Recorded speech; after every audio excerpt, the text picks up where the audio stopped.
वैसे ही आलोचना बुद्धिमान ही करते हैं। एक छोटी सी कहानी। राजा शर्मा जी की अन्य कहानियों की तरह ही ये कहानी भी एक बहुत ही साधारण सी घटना के इर्द गिर्द घूमती है। उनकी हर कहानी में कोई ना कोई संदेश अवश्य होता है। इस कहानी को सुनिए और फिर हो सके तो अपने विचार नीचे कमेंट्स में लिख भेजिए। बहुत ही सुंदर सुहानी शाम थी और समुद्र की तरफ से ठंडी ठंडी हवा आ रही थी। बहुत से लोग अपने अपने घोड़ों पर सवार समुद्र के किनारे की तरफ जा रहे थे। सभी उस समय प्रकृति के उपहारों का आनंद लेना चाहते थे।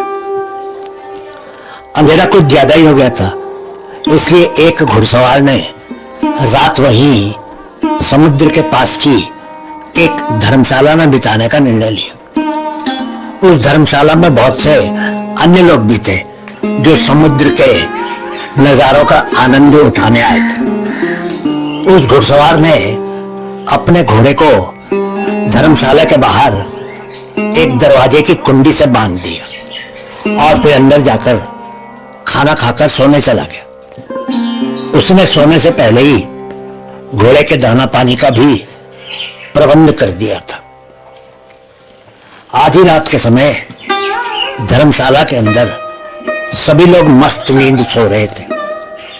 उसका लाभ उठाकर रात को ही एक चोर उस व्यक्ति का घोड़ा दरवाजे की कुंडी से खोलकर ले गया। सुबह जब उस घोड़े का मालिक जागा तो उसने देखा कि उसका घोड़ा तो वहां नहीं था जहां उसने घोड़े को बांधा था। बात साफ थी कि उसका घोड़ा चोरी हो चुका था।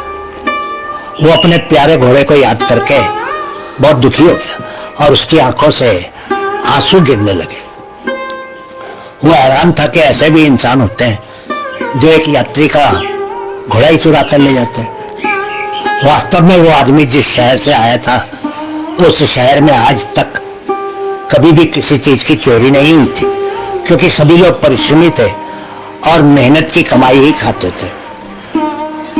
उस धर्मशाला के अन्य लोग भी आकर उस घोड़े के मालिक के पास खड़े हो गए और अपने अपने विचार व्यक्त करने लगे।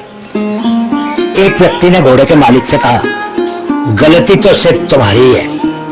तुमने अपने घोड़े को अस्तबल के अंदर न बांधकर धर्मशाला के बाहर क्यों बांधा था? सब तुम्हारी गलती है।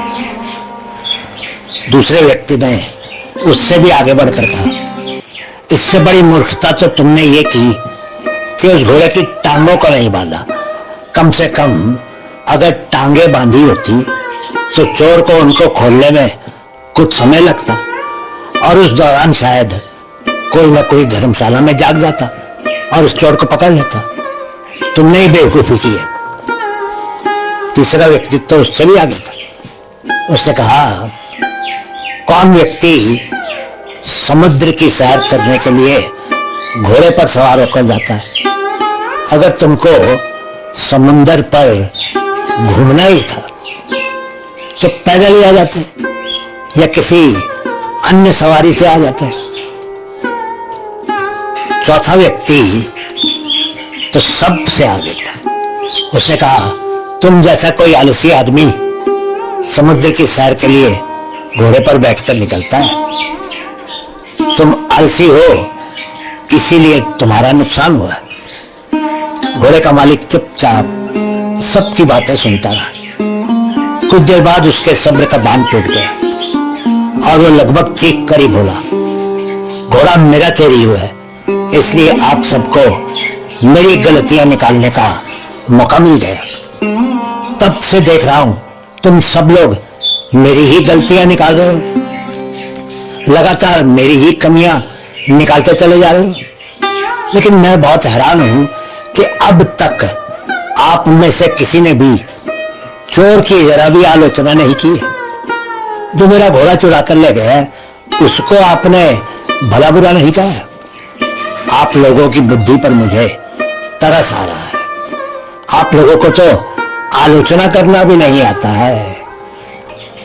सब लोग देखते ही रह गए और वो आदमी धर्मशाला में अपने रहने और खाने पीने के पैसे देकर चुपचाप वहां से दूर चला गया। दोस्तों, हर इंसान आलोचना करने में सक्षम होता है, लेकिन बहुत कम लोग ऐसे होते हैं कि आलोचना कब और किसकी करनी चाहिए। हो सकता है कि कभी आपने भी किसी ऐसे इंसान की आलोचना की हो जो वास्तव में आलोचना का पात्र नहीं था। जरा सोचिएगा।